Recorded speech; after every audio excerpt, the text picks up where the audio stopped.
Okay, thank you for coming to join this talk that co-host by the Hong Kong Institute of Advanced Studies and the Department of Mechanical Engineering. I'm the Du Zhongli, the professor for the mechanical engineering of the CTU, and have the great pleasure and honor to moderate this talk. Our honor speaker is the Professor Sushanta Mitra from the University of Waterloo. He's the full professor for Department of Mechanical and Mechatronics Engineering, also co-appointed by many. Chemical Engineering Department, electrical and computer engineering, physics and astronomy, and the chemistry. Okay. Also, he had a very rich service experience, administration for the department head, assistant vice president research, and then the associate vice president for different higher education unit. He's now the full professor for Department of Mechanical and Mechatronics Engineering, also executive director for Waterloo Institute for the Nanotechnology Canada. Okay, today he was showing with us a game-changing technology, liquid-liquid encapsulation. So it's yours. Thank you for the kind introduction, and I'm happy to be here. And I will. This mic is it okay? Yeah. Okay. Good. So before I start the talk, I kind of give you overview of my research group. Almost like 10, 15 years back, we started this work called reservoir on a chip. So what we do is, if you take oil and gas that is sitting in the below Earth's surface, so you take a core of those, and then you take a focus ion beam scanning electron microscopy, so to create the three-dimensional construct of a porous media, and then you use pore network to create a microfluidic chip. So that allows you to efficiently look at how you can extract oil or gas from the reservoir. So I developed this some time back. It's called the reservoir on chip. I've worked quite a lot in terms of detection of E. coli. It's a waterborne pathogen in water. So it's a potable drinking water. There is E. coli present in some of the limited resource communities. So we developed a toolkit called the mobile water kit.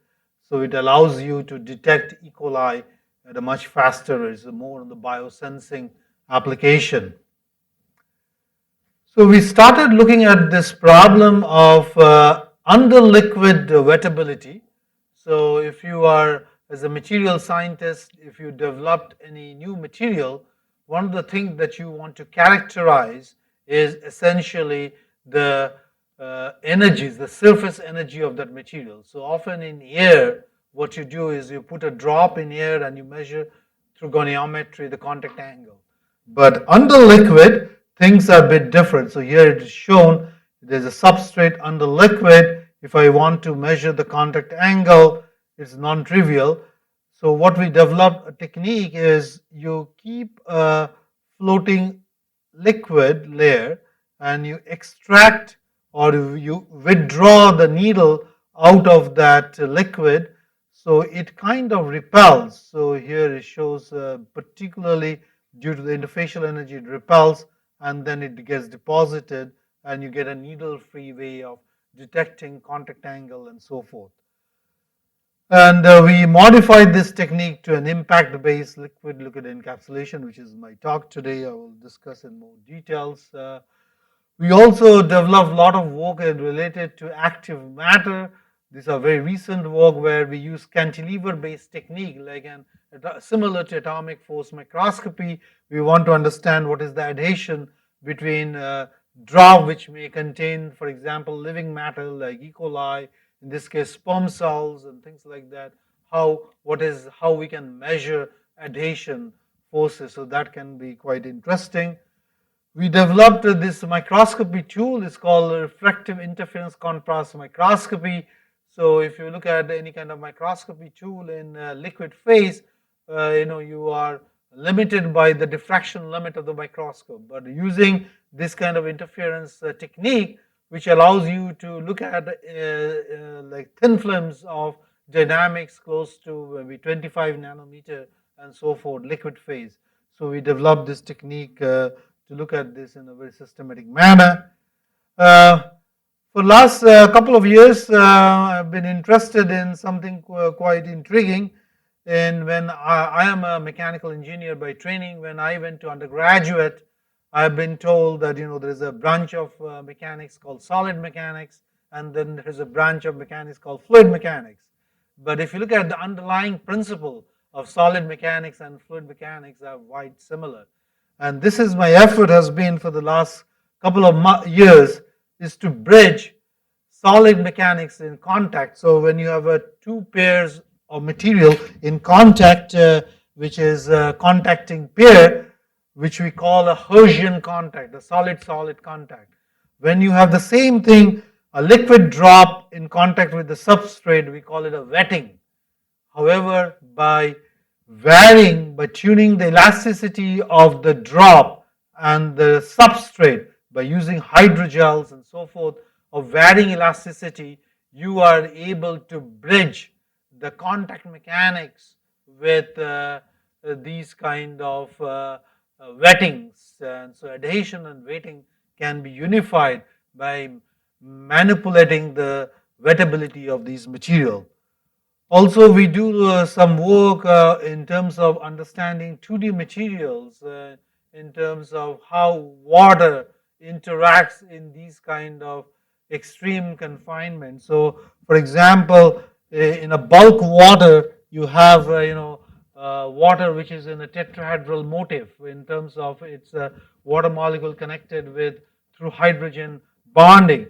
But when you have this in extreme confinement, these confinements, what we prepare using 2D materials, are in angstrom scale. So the hydrogen bonding relaxes and they form linear file molecules. So we do quite a bit of these understanding what we call trapped ion system configuration for this. So this gives you a bit of an overview of the group work as such in my lab. So talking about encapsulation, often maybe some of you are taking these nutraceutical pills like omega-3 and things like that. So in the morning, and then you see these are capsules which are actually encapsulated. So the core to encapsulation is you have a core analyte which you want to protect against a shell through a shell layer. So you create a robust encapsulation of these things. Why we are doing this? Because if you think of your shampoo and so forth, these are all encapsulated material. Currently, these kind of systems are developed using something called soft gel machines, which are very complex. Typically, you need to actually solidify a liquid feed into a solid and then shell and wrap. So it's a very complicated system. Limited shell core combination is possible.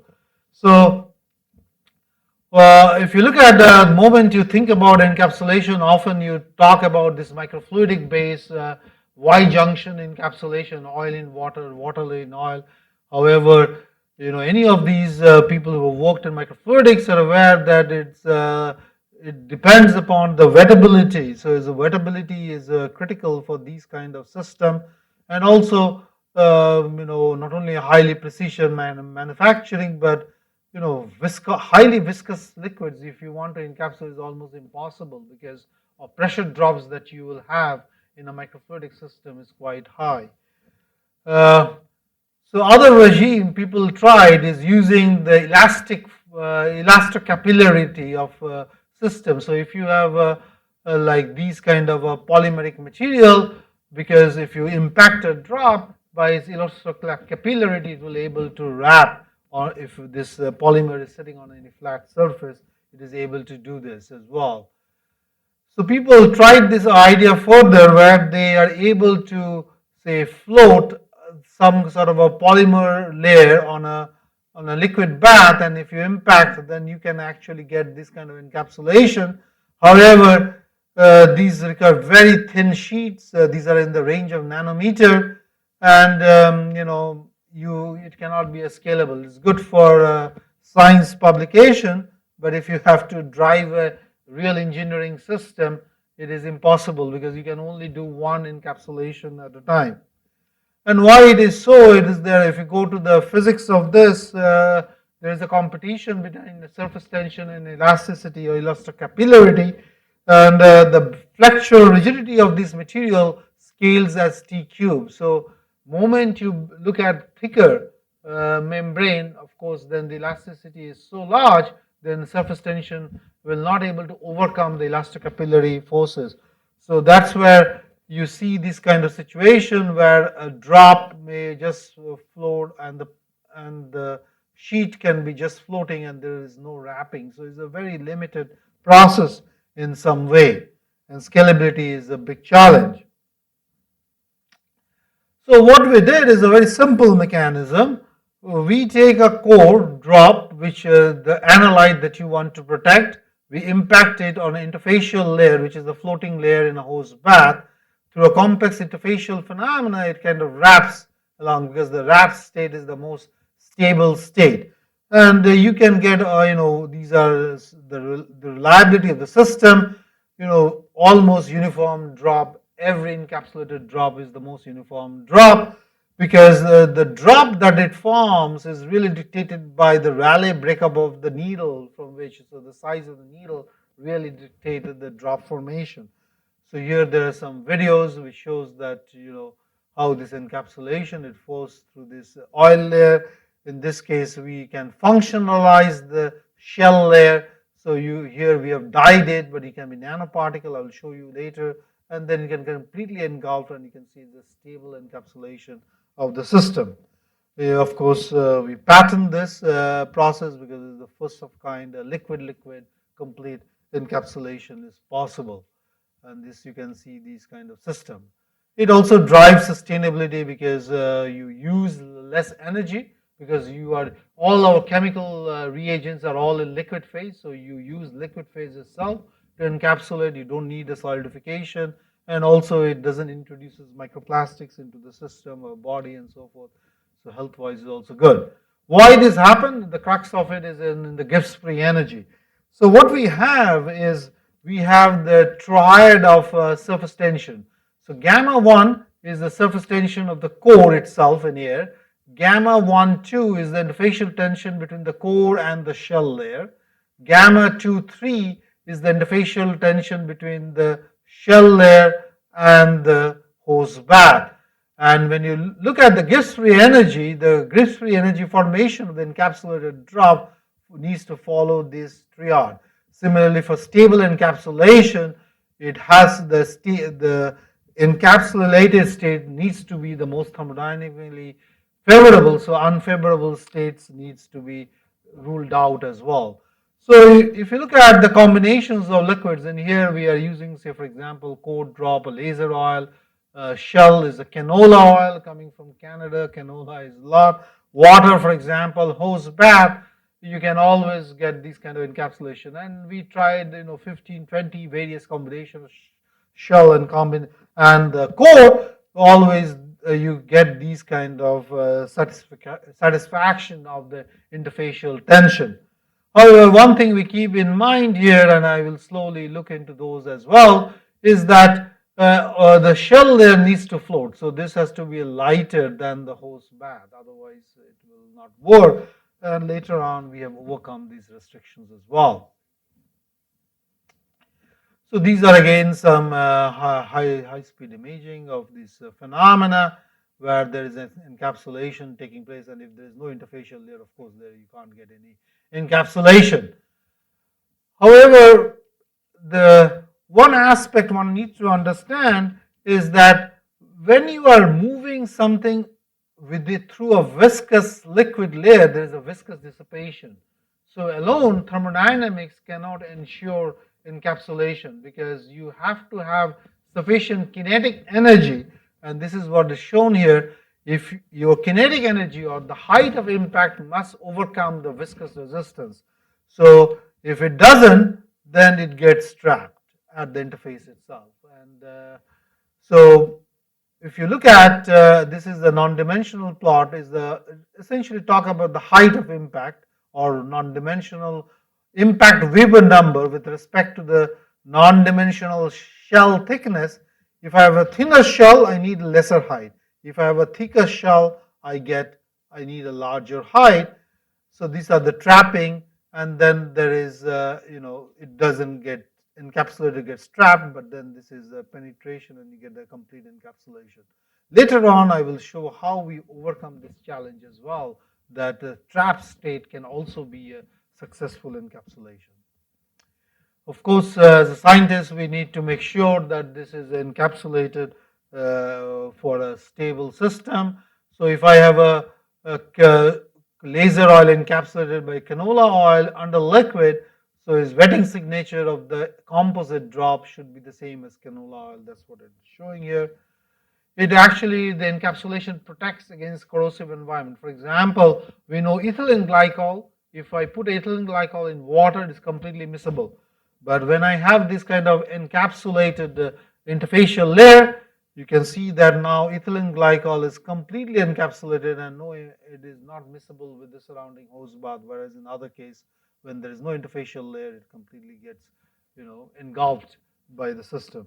So this kind of shows again how stable and chemically it can isolate materials as well.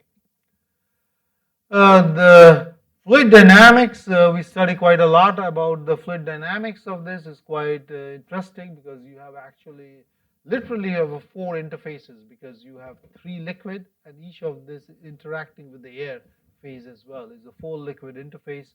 The interfacial behavior is very different. For example, if your shell layer is a silicon oil, then there is a what we call is this kind of formation of this system happens. You get the expansion as well as contraction. But in case of a mineral oil, you only get a contraction of the regime. So these are very different flow physics. It happens. We look at the point where this, for example, okay, let's look at this. So when the necking of this process takes place, we look at for various volume, and of course, it will depend upon the volume, and there's a competition between the impact height and the volume of the interfacial layer. The scenario changes when you have a viscoelastic interfacial layer. For example, here, if you look at this crater, they actually recede, and then you get this kind of filament extension, classic case of a viscoelastic materials. You get a filament and then the breakup. So again, this depends upon the interfacial volume as well as the impact height that we use. So we do some, characteristics of this. So the initial retraction is a kind of, you follow this kind of initial retraction, then it follows the classical exponential decay of the thinning process, which is quite important for viscoelastic material. We dive deep into understanding of this. So what we have plotted, inset plot, these are what we call extensional viscosity and how it matches with Henke strain and so forth, but essentially showing that these are characteristics of the viscoelastic materials that you see in the system. We also try to understand where the onset of viscoelastic property takes place for interfacial layer. So PDMS is a very good example because it has a gel point transition, and if I cure the PDMS from 3 hours, if I cure the interfacial layer, it is still within the 3 hours is a Newtonian, but beyond 5 hours, it becomes a viscoelastic. So I can look at these kind of phenomena of the transition of the interfacial layer from a purely Newtonian flow behavior to a viscoelastic material behavior as well. We had I have a visiting professor from Tokyo University of Science, Ichikawa. So he actually built this system for the last 5 months in my lab using a PIV. So it's a PIV, particle image velocimetry. We want to understand what is the how actually the motion of the fluid takes place around this encapsulated drop. So we see this part, this cuvette with some tracer, and as the necking and encapsulation takes place, I believe there's some videos here which actually shows these processes, and then we can actually get the velocity field and vorticity around these systems. So this is a very important tool for us to characterize actually the hydrodynamics of this system. So as I mentioned, one of our limiting factor was this interfacially trapped. I need to have a high kinetic energy. So that means there is a restriction in height. I need to be very high. If you think about kinetic energy is scaled as the mass, okay, and the velocity square. So mass means it needs, if I have to have a large drop is easy, but if it's a very small drop, I need a very unreasonably high impact height, which is not feasible for an engineering system. So we look at this trap state and we realize if I use a PDMS kind of a material, there is something called a spreading parameter. You get a favorable spreading parameter and you can actually get a trap state, which is the actually the encapsulated state of the system. And then I can cut this through and then I can get an encapsulated cargo itself within this PDMS. So using a viscoelastic material and a cured state, I get a favorable state of the system, which is the trap system. Again, we filed a patent for this. Is again is a very protected technology that we developed. Why this is important? Because now you can play with multiple cargoes. So, for example, you can actually no longer need that high impact. You can gently dispense for in this system. We can have a ferrofluid, which are magnetic nanoparticle. You can put maple syrup, honey. These are something in our lab we had. We just throw it in, but essentially what it is showing that is a very stable system, and these are all individually wrapped as well cargo. So you can see they are thinly wrapped, and then overall it is wrapped, and it allows you to do this kind of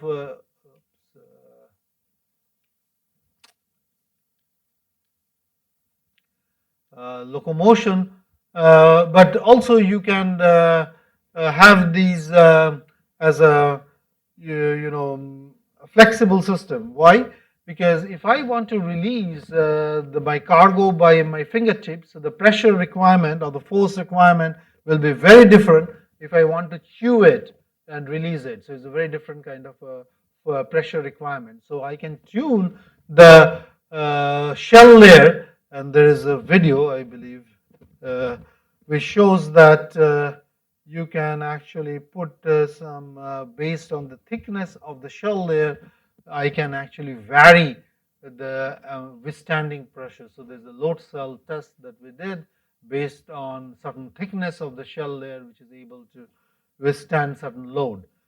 And it's a highly parallel process. So that's why it's a very important engineering device, because I can have these kind of array of nozzles which will impact and then or gently trap it, and then you can have a large amount of encapsulated cargoes in a single shot. So this is a very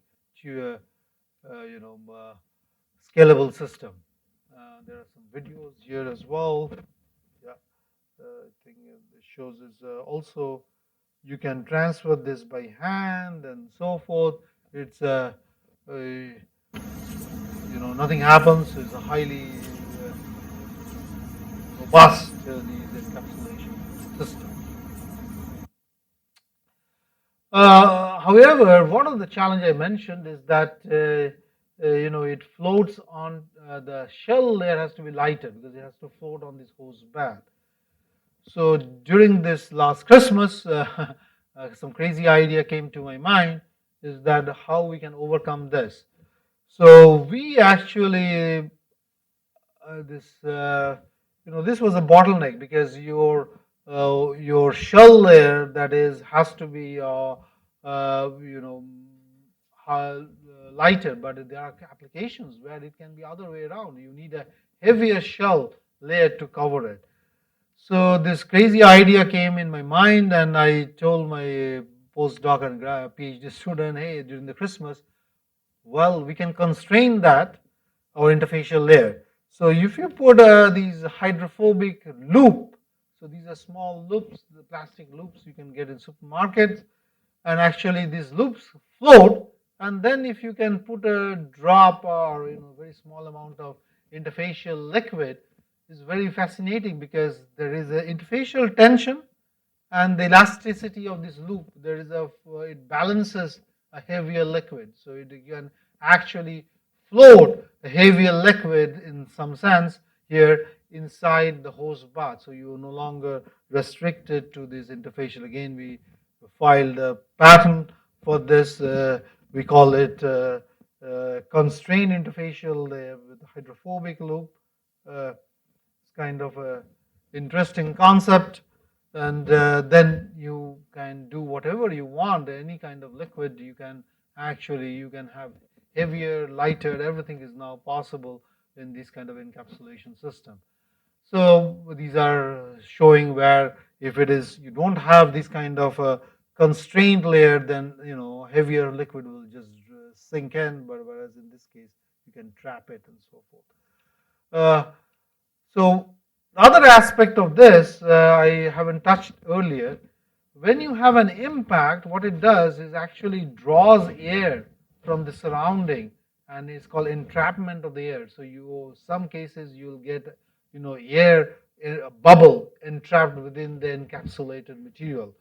By doing this kind of what we call the in constrained interfacial trapping, we see there is a minimum because now you are using a very small amount of interfacial fluid, and then you don't get this air trapped in the system. So there are other benefits to it. So once we are working on these kind of system, we wanted to make sure that it is also multi-layer encapsulation is possible, because you want to have some various layers of shell layer which can open up based on various applications that you are looking for. And I will show you in a detail. So one can stack this interfacial layer one over another, or you can actually do some clever way. You can do these Y junctions. So these are microfluidic. We often use this. So you can actually, for example, you have a liquid core through a Y junction. You already have an encapsulated core, which you now impact with another interfacial layer. Then you get this kind of a multi or double layer, in this case, encapsulation through these techniques. So this can be, as many you can have now another layer on top of it. You can lighter, which you can put it, or if it's heavier, you can put a ring, and using a constrained interfacial layer, also you can stack up various of these interfacial layers. So here, for example, we have 3-layer encapsulation. Inside you have ethylene glycol, then completed by laser oil, then mineral oil, and then silicon oil on top. So all of these, combination is kind of possible. This is, I think, a color image of these kind of systems. So it looks pretty neat, and is always stable as well. So these things are feasible in these kind of. So it's a very, I would say, it's a platform technology in some way. Next thing we're looking at, can we move these cargoes and so forth? In order to move these, we have to use some, magnetically actuated material. For example, ferrofluids, which are magnetic nanoparticles. These ferrofluids are now used quite heavily in drug delivery system and so forth, and even for heat transfer applications, some of the sensors and so forth.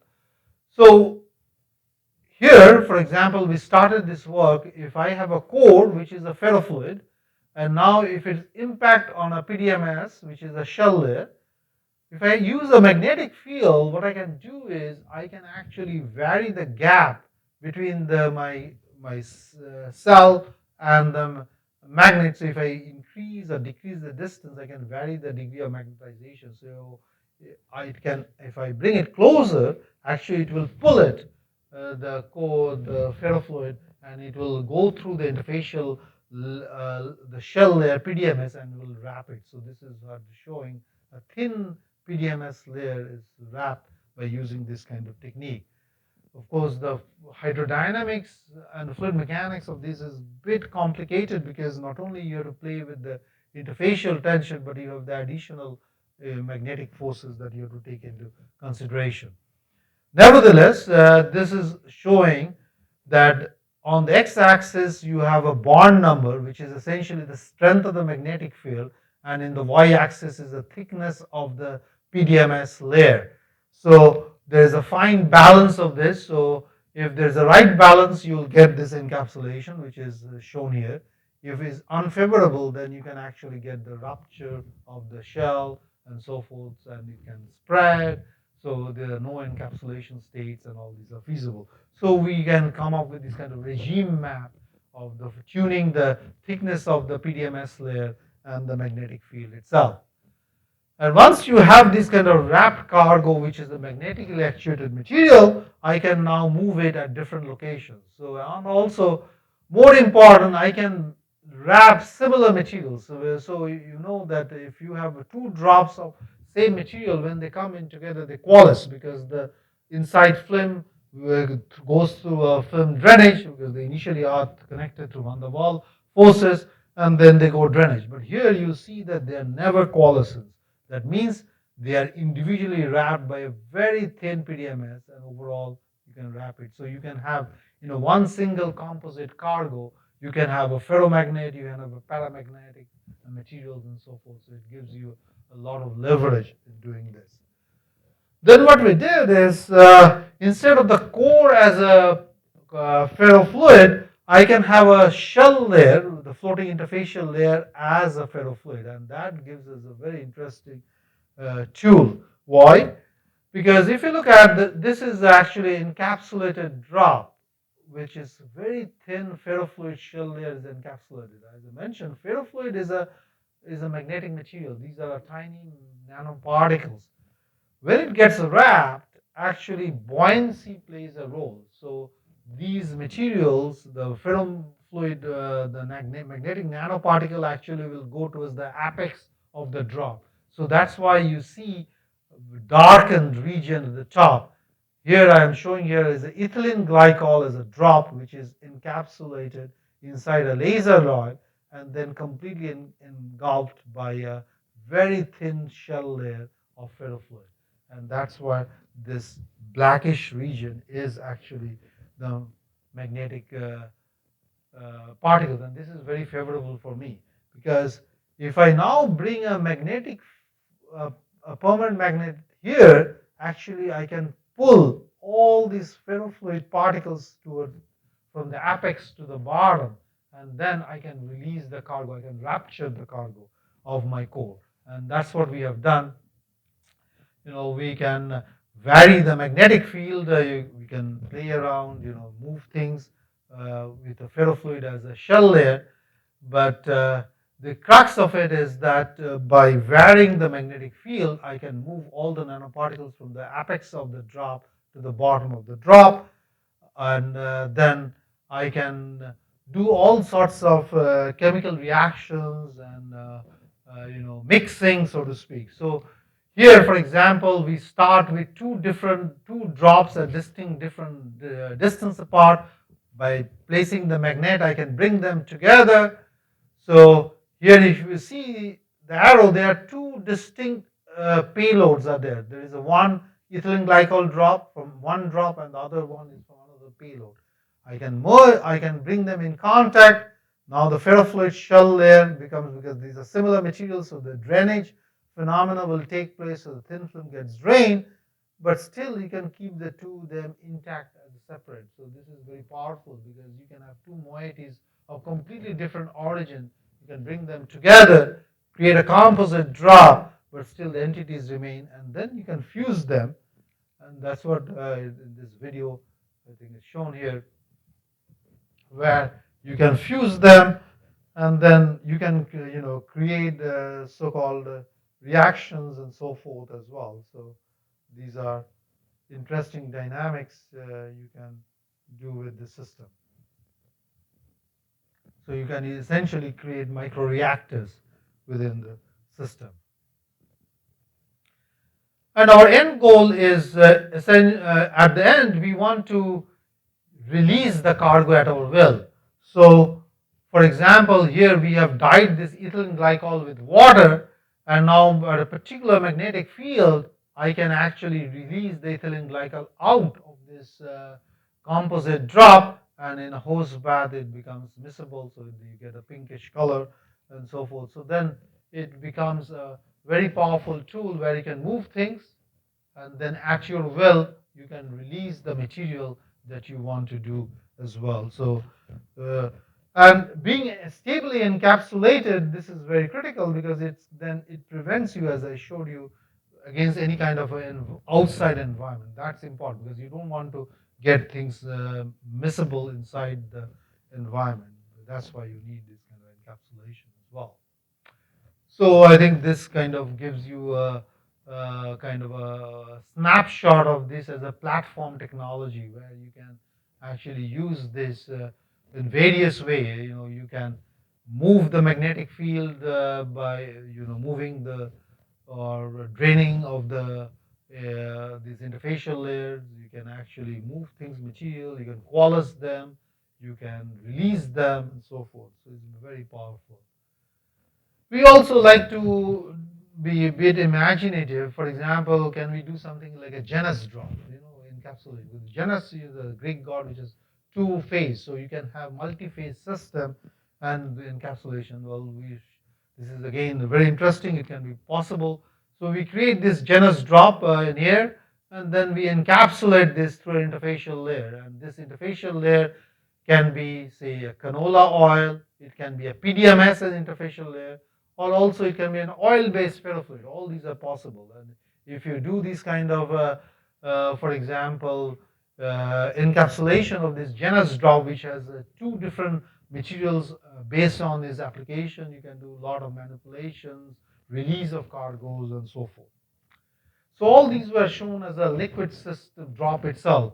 However, what happens if I have a solid material like hydrogel? Because hydrogels have is a very good ideal candidate for drug loading. I can load some small molecule drugs in there. So we prepare both magnetic and non-magnetic hydrogels, and then we suspend them in a laser oil. And if I do that, then I can draw this through a syringe, and then I can have these in a single compound drop. I can have hydrogel, which is both one side, one is a magnetic and the other one is non-magnetic, and then you can create an encapsulated cargo itself. It has various applications. The hydrodynamics of it is a bit complex here, but essentially I can have a completely stable encapsulation within which I can have two kind of solid materials or solid porous materials inside the system.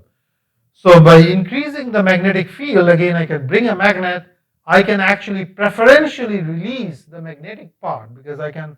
This is the beauty of working on this kind of a drop system, because the drop always try to form the minimum surface energy. So it's always, if it ruptures, it will immediately again comes into the spherical shape itself. So I can actually preferentially release the magnetic hydrogel part or magnetic bed, but the non-magnetic bead can still remain in the core, and that can be used for some other applications. So these kind of things we play around. We can bring, we can coalesce, as I mentioned. These are, now we know technique to coalesce drop. We can coalesce two different moieties and release one of them, or we can actually have two magnetic beads, but we don't want to release them. We want to release them at further distance apart. So all these, manipulation are possible by this system itself. We don't always need a magnet. For example, we can use pH. Our human body GI tract has a, upper GI and lower GI tract has a different pH. So I can create interfacial layer, this is the work we do with the TUE group of Jan Hess group, where they're developing this polymer interfacial layer, which is, you can actually is pH responsive. So based on the pH of upper GI versus lower GI, can release this at my will as well. So this is again very interesting work that we can do. We connected with a lot of industry, be a lot of these food and beverage industry where they want this chewable capsule in caffeine, and they want to encapsulate citric acid in palm oil and all this. So we did a lot of these use cases. We send sample transatlantic flight and they remain robust, nothing rupture happens and so forth. So it can withstand the pressure variations and so forth. In medical application, as I mentioned, the pharmaceutical, we do these kind of drug and nanoparticle encapsulations. We created this startup. First, it was a Dutch startup in Eindhoven, and then a Canadian startup where we create this kind of a high throughput, I call it alpha prototype machine, where you can have this kind of a nozzle which brings in the core is a classic mechanical engineering system. First, it dispenses the interfacial layer, so you have a floating layer in the hose bath, and then you can it moves out, and then you can have the core drop dispensing in, so that the video the contrast is not that clear. So then it drops. Then you can have this in a continuous fashion as well. So, but the other part is also circularity of the material. So, if I am curing it, I don't want to cure everything. So, I want only use only very, because it's a microliter amount of interfacial layer, shell layer used. So what we do, we aspirate out. So there is aspiration nozzle. So actually it will aspirate out the interfacial layer, and then in my next cycle I can use the same material. So it helps in terms of conservation of the material. So it's a more of a circular economy as well, of course, and it's a very high throughput. The ultra fast 10 millisecond each of these encapsulation is a high throughput. We can do 10,000 encapsulation per hour. It's quite phenomenal, I will say. So with this, I like to thank my my students, my postdocs, and my research associates, which are they are really from them I learn a lot. They have a lot of bright ideas, and it's very intriguing and very exciting for me to work with these young minds, and of course our funding agencies and so forth. And that's my institute picture. So the Waterloo Institute for Nanotechnology, and happy to take any questions, comments as well.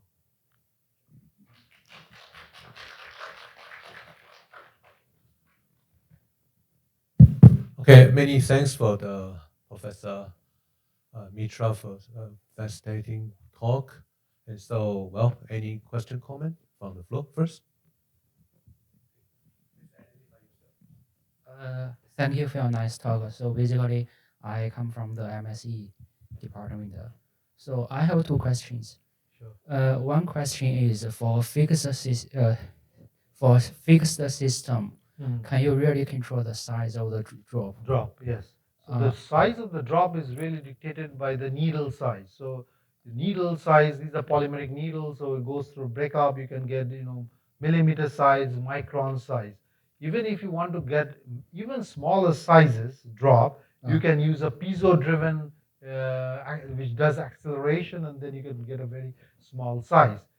However, if one may think, oh, if it is a small size, then my impact height is required is large, right? But when we did this interfacial trap as an encapsulation, then I don't need any height at all. So I can have a very, very small drop, which can I gently dispense or have just on that interface, and then it gets trapped by the interfacially trapped mechanism as well.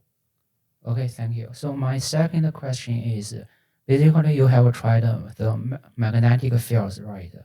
So I'm guessing, is it possible to introduce electric field to the interfacial layer? Yes. So basically, the reason is that the surface energy is related to the molecular structure. So the electric field can control the molecular structure of the So this interfacial is layer? a broad study in interfacial science we call electrowetting. So electrowetting is the area where you look at the drop interacting with the substrate and then you put a bias, electrical bias. So then its wetting state changes. So one can apply electrical field on top of it. But our application, why we didn't go for electrical field right away is because we want to drive this inside, say, a body and things like that. Often that could be pose a challenge if you have to have an in situ electrical field applied to the system. But from experimental point of view, you can apply electrical field as well. Okay, And thank then you. also other field like acoustic field you can apply, maybe light as well, right? So those are possible. Yeah. Okay. Hi, I have a question related to that. So, how good are these materials in terms of biocompatibility, and what are some considerations if you're So- actually going to deliver into Yeah. biological systems? This is a very good question. So what we do is all the liquids, all the materials that we use are all FDA approved materials. So that's why is the advantage. We are not discovering new material. Let's put it that way for encapsulation. We are actually using already that you are using in your nutraceutical product, already that you are using in your pharmaceutical drug. Same materials we are using. So these are all FDA approved materials. Oh, yeah, these ferrofluids are also oil-based ferrofluids are already FDA approved as well. Yeah. There are a lot of animal study has been done in these kind of. Okay. Any further questions? Comment?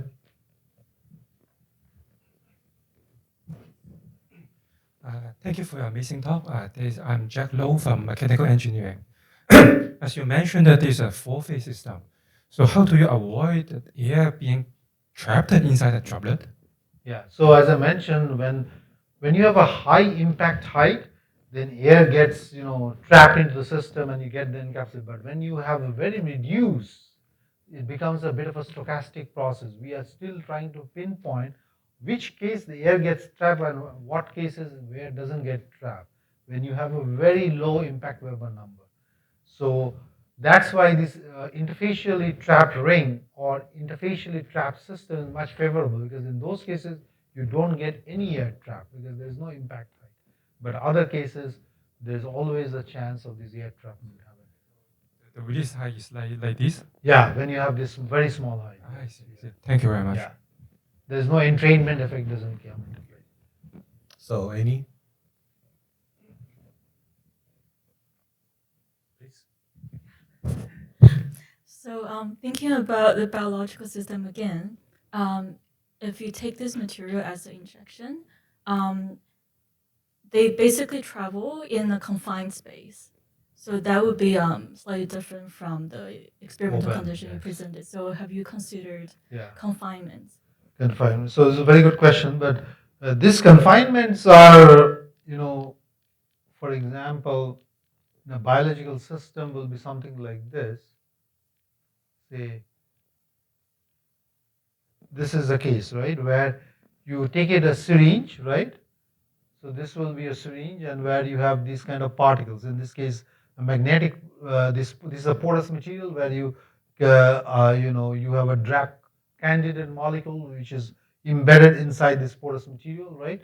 And then you inject it into the system. So then you have to consider, if it is intravenous, if there is it's fluid mechanics of this. So there will be a component that we haven't yet looked at is the shear stress. So because there will be a viscous shear stress at the edge of this encapsulated system. So if you look at, I don't have the picture here, but one thing we are a bit confident why this will work is through these PIV measurements. So these particle image velocimetry measurement gives us an idea why this is feasible. Here also, in these systems, these videos it shows.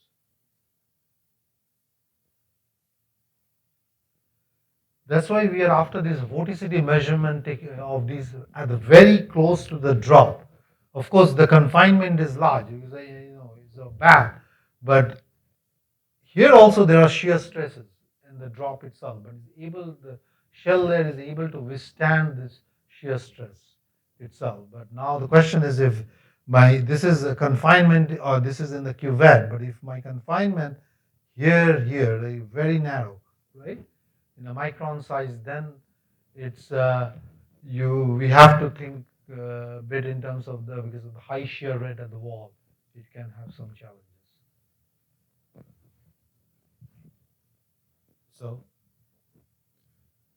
okay, now I have some questions in Sure. case no question. Okay, so this is very much a fluid process. Yes. Yeah, so control parameter will be Weber numbers, Yeah. and also I saw your one dimensionless scales. Mhm. So the thickness of the interfacial layers, and then the surface tension, and of course the impacting velocity control.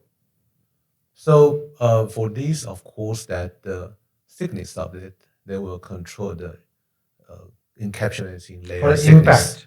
impact. Sure. You can inject in it. Of course, Yeah, you can increase the impact, yeah. velocity. Yeah. Of course, you say that increase the velocity, you will increase the air entrainment. So there will come kind of balance. Particularly when you have a few layers, you say the multi-layer encapsulation. So it's just a little bit confused because that when you're defining your Weber number, you need to define which surface tension you are talking about. That's a drop, the base of the code drop. So you have a few parameters, Yeah. but now you have limited dimensionless group to control it. Mhm. So indicating that it may be a little bit difficult to scale up. Scale up. Yep. Scale up is. Or scale down or whatever. So scale up, you have seen this. We already created the alpha prototype. Yeah, you have the Yeah, map, yeah, right? yeah. The map also only 2 parameters. Yeah. So others are not included, particularly when you have other parameters in. Correct. I'm curious about which one, in case of talking about some applications, which is the most essential parameters you should be determining. So this basically, so those are in our patent document. So there is a lot of fine balance between the shell thickness that you are dispensing and the impact height. So the shell thickness and impact height is actually the 2 most critical parameters in this case. When you have multi-layers. Multi-layer also. But also. which layers control? Yeah, so each of these layers has a shell thickness. So this, so it's audience, how much are you in the fluid mechanics area or something? Yeah. Yeah. So actually, so if you look at these cartoons, they are actually a little bit distorted. I think. Where is the cartoon? Yeah, I think maybe this again. So when I dispense something, a liquid, on another liquid, what it forms is something called a Neumann lens. So this Neumann lens is actually a defined, geometrically defined lens. It depends upon this interfacial tension of this. So you can actually, based on your volume or the amount that you dispense, you can actually calculate this Neumann lens every time. So when you are actually stacking, in my cartoon it shows that as if there is a one layer completely, then actually doesn't happen. It actually never spreads to the completely to the all the corners of the cuvette. Is always it forms this kind of a Neumann lens configuration. So this is a deterministic process. So you know what is the thickness of each of these Neumann lens, and you can back calculate what is the required impact height. But it's a very good question. These are the small crux of these problems. Because I think that critical. Well, whether or not, for example, my curiosity is just that whether or not it will be the underdetermined system, because when you have multi-layers, you have different layers thickness, you have different surface interface surface tension, but you have only one Weber number to define. But here then you can have all multiple Neumann length, so the thickness is now Yeah. calculated. Yeah, yeah. So, any further questions? So, or maybe can you give us, our audience, a very practical examples how your product will be used? Yeah, so for example, all these nutraceutical, now you take this, fish oil and things like, you can imagine every day you're taking this soft gel capsules, right? So these are very difficult to make actual systems, why very complex, and often they're bringing a lot of microplastics into the system, highly energy intensive.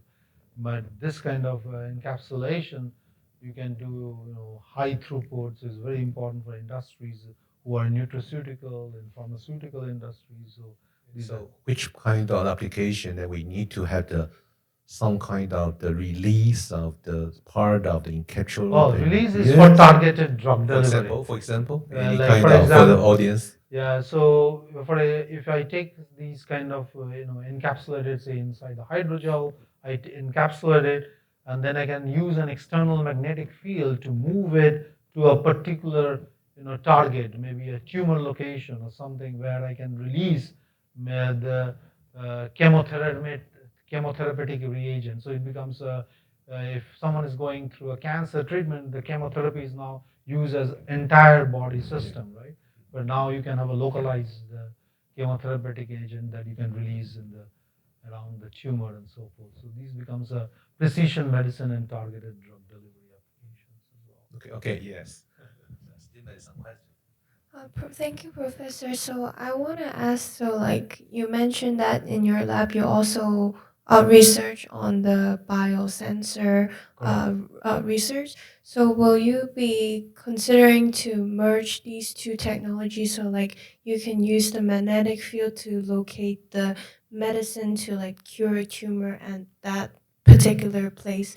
So will you have like the biosensor to sense where the tumor is? Yeah, that's and a very then- good question. And it's almost like a fusion of technologies, so to speak, because the biomarker that you want to address, right? If it is a T cell, for example, tumor cell, circulating tumor cells that you want to, have a sensor for that, then based on this release, how the change in the circulating CTC cells are happening. So those are very interesting things one can look at.